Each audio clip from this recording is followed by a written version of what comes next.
Welcome back to another technical deep dive here in the Debug Zone.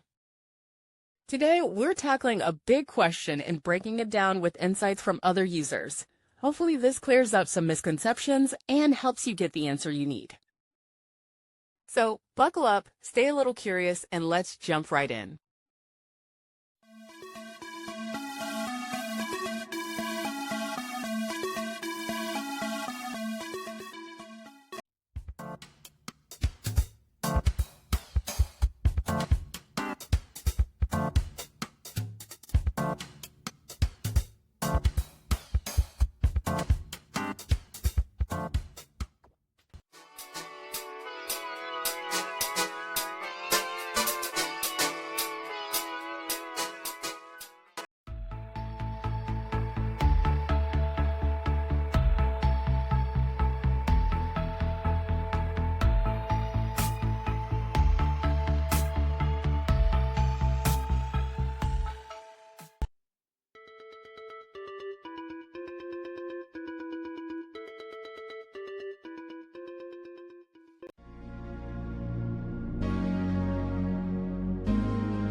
And that's a wrap.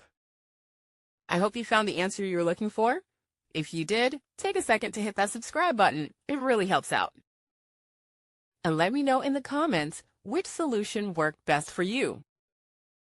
See you next time in the Debug Zone.